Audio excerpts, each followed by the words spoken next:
As you know, I love horror movies, and one of the must-haves of this genre is to be pure exciting fun, whether for the horror or for the comedy. So let's talk about the funniest scenes in the horror movies, at least for my awkward sense of humor. For the horror fans out there, some of these scenes are very well known, while others not, but the main thing is to have a laughter with their absurd. After all, horror movies are the best when they scare us, but when they make us laugh, they are even better. My name is Gustavo, but you can call me Gus, and let's have fun. Just to make it very clear, like I said before, the sense of humor of the one who is talking to you now is a little awkward. So usually when a joke happens in a horror movie on purpose, it doesn't really work with me. So most of the memorable moments in comedy, in horror movies in this case, are in their majority involuntary, which means that it wasn't the filmmaker's intention to make us laugh in these moments, at least I think, but these scenes makes us laugh anyway. And since we just have been through Christmas, I decided to make a video about my favorite movie that takes place during this specific date, Black Christmas from 1974. But there is another great example of horror movie taking place during Christmas, a way trashier example called Silent Night, Deadly Night Part 2. Movie that is very famous and quite memorable for the great and incredible line,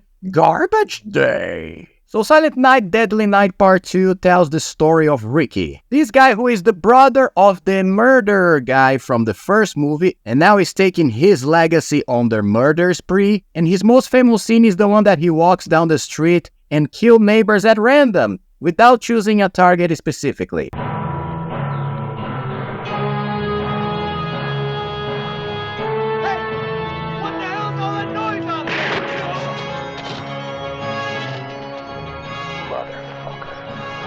But the most bizarre and funny thing about this scene is the excellent performance from the actor who plays Ricky and his famous moving eyebrows that during the whole movie are their own character that act along with him. Also, the laughter mixtured with the bland expression is a charm of his performance. And we cannot forget that besides the catchphrase Garbage Day...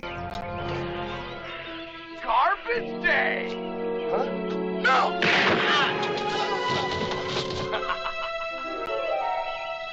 That is a very famous one. There is another line that I love, that is the one he says, Bingo! Bingo!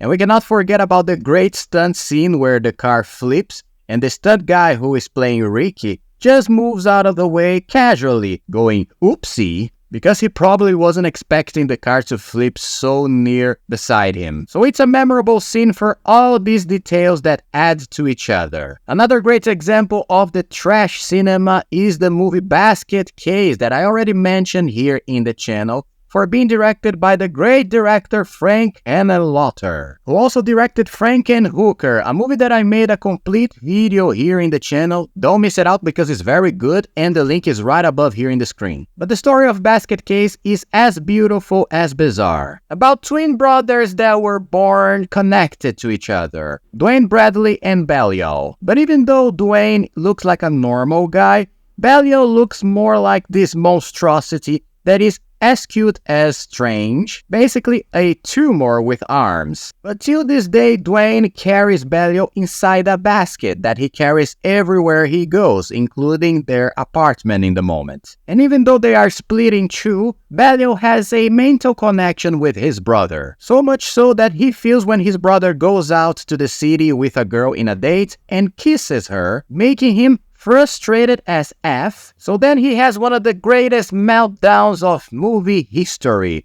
breaking the whole apartment, shaking things around, throwing stuff, in a scene that mixtures the great magic of stop motion and some other practical effects.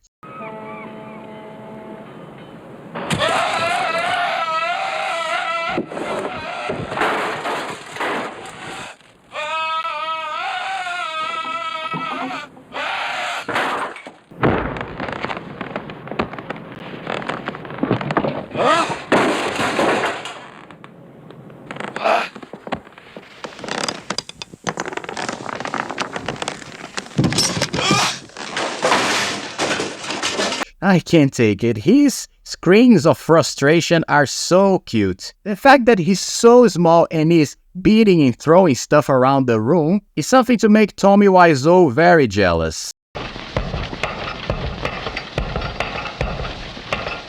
Now moving to a much more famous franchise, but that also has a protagonist with the same mental capacity of the previous one, the Texas Chainsaw Massacre Part 2, movie that I also mentioned in my previous video about the top 10 best horror movie sequels of all time. I'm gonna leave the link for you to watch it right here. It is clearly a horror comedy in spirit, instead of the pure horror and creepiness of the first one. And although the scenes that are purposely done to make people laugh, because they are in fact funny, for example, the scene that Leatherface is standing on top of a van, using the corpse of his brother that died in the first movie to scare some playboy kids that are driving in a car in parallel with the van. It's a great scene, but the scene that actually kills me in this movie comes from the main plot of the movie where Leatherface falls in love for the character that is a radio girl in the movie, the Stretch. And he can't do the only thing that his family wants him to do, that is to kill this girl, because she heard the screams of the Playboy kids when they were murdered by him. She heard them through a radio call, and they need to erase the evidences. So since he can't do this, he just lies with a straight face for his brother Chop Top. Leatherface! Você pegou ela? Pegou aquela cadela? And this is the moment that kills me when he answers Chop Top's question whether he killed the girl.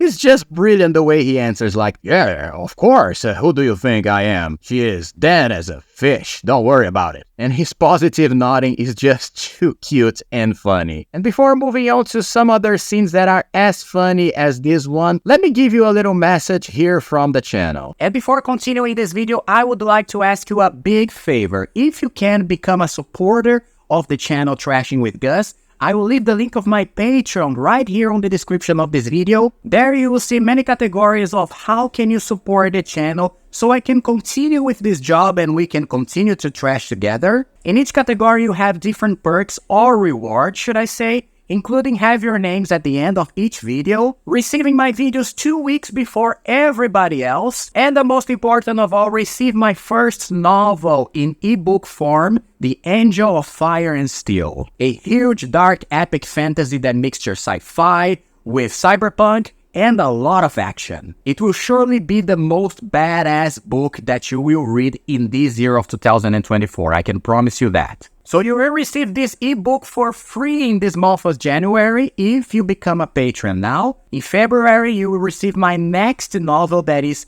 Letters for Mr. Solitude. In March, you will receive a novel from a slasher of horror that is one of my creations, and if you know me by this channel, you know who I'm talking about. And from April on, you will receive other content for free from my creation from this channel. So please, if you can support the channel in order for us to continue, I'll be eternally grateful, and you will always receive the best perks and rewards that I can give you. Or you can just buy The Angel of Fire and Steel that is right now in the site of Amazon in ebook form, and you will be already helping the channel. The link for it is right down here in the description as well. Thank you so much, and let's continue with the video. Now moving on to the 3 pillars of the horror slasher genre, it's obvious that the more funny of the 3 had to be Freddy Krueger. But for me, most of his attempts to crack a joke during the movies always sound like bland and not very funny, to be honest. But if there is one scene that I can't take it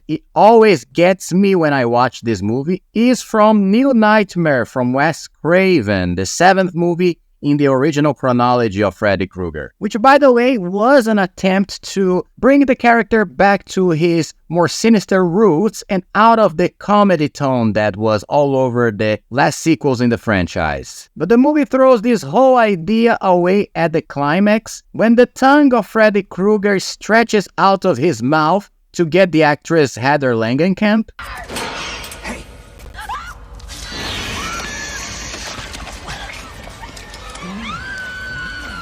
But he wasn't expecting that her son, the boy Dylan, would catch a knife to stab this big tongue that is wrapped around the woman. So his fearful face once he sees the boy stabbing his tongue is hilarious. Almost like, wait a second, don't do this, oh, no. And the whole thing is even funnier with the context that the woman and the boy are in his world, a world that is controlled by him, a world that follows his rules. So how he screws up so badly in his own world, it's something the audience can just wrap their minds around. And now moving on to Jason, that, similar to Freddy, he started the franchise with something more sinister in tone, then slowly but surely transformed into something more comedic. And again, the jokes that are usually done on purpose don't have a great effect on me. Of course, there are some examples like in part 2 when the character Ginny gets a chainsaw and strikes back the attacks of Jason, and he backs away almost like going, wait a second, I was just kidding, come on! And the hilarious and classic scene from part 7 when he gets a sleeping bag with a girl inside and kills her with one blow on the trunk of a tree, but the franchise's trophy goes to one scene that doesn't even have Jason actually. From part 5 where there is a scene with a memorable character called Joey. The scene takes place in Camp Crystal Lake, showing that Joey is a very altruistic boy, even though he has some kind of mental difference that is not really explained in the movie. But this altruism of his makes him want to help the people in the camp to fulfill their daily tasks. First, he tries to help the girls to put the clothes over the cables, but then clumsily messes the whole thing up when he stains the cloths with chocolate that was all over his hands while eating. So not being successful in this task, he moves to another target, that is, this guy chopping log nearby. But this guy is not a great example of patience. Actually, in terms of stress and fury, he gets to beat Jason as a slasher. So since Joey really annoys him to help with the whole chopping log task, the guy ends up doing something that is quite unexpected and brutal to that moment in the movie. Hungry, you can have it. Well, if that's the way you feel, forget it, Vic. Just forget it. But I think you're really out of line.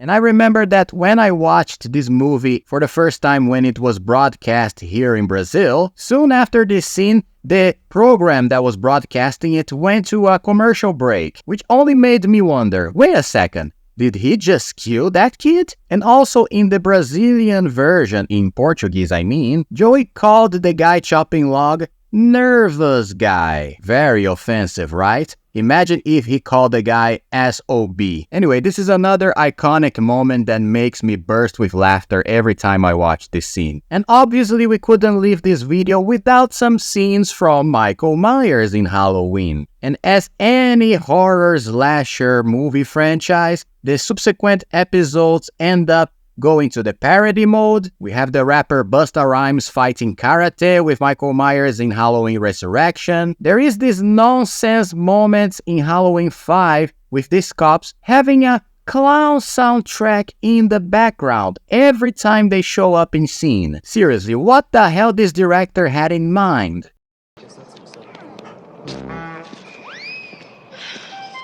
But one of the best things are the involuntary changing masks during the franchise. In Halloween H2O, that is the 7th movie in the franchise, and one of my favorites actually, there is a festival of changing masks from scene to scene. In Halloween 4, there is this very unique moment when Michael Myers just decided to show up as a blonde guy. The excuse of the production for this mistake is that they were not finding the real mask of Michael Myers in the day of the shooting, so they decided to just hurry things up and put him on this mask. But the scene that gets the trophy for me comes from Halloween 5 again, showing Michael Myers' abilities to escape an explosion that almost killed him in Halloween 4.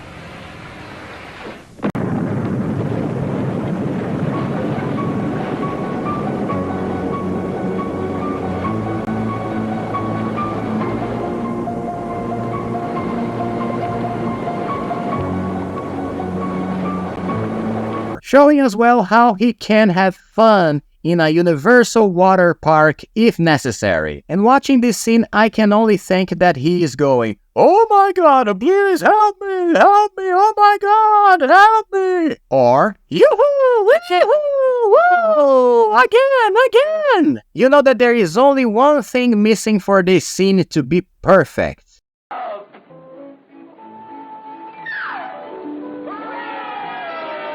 Anyway, we can only laugh. And these are the scenes that every time I watch them in their movies, I cannot help but burst to laughter. It's obvious that I forgot about millions of others, but now this is your job to comment below what scenes from horror movies do you think are hilarious. I know there's probably gonna be a mention about the iconic scene from Trolls 2 with the whole, "Oh my god!" But anyway, leave your comment, leave your like, and don't forget to subscribe to the channel so we can keep trashing together, talking about horror movies, action movies, animes, animations, all the stuff that we love. Thank you so much for your support and your attention. See you in the next Trashing with Gus, and bye-bye.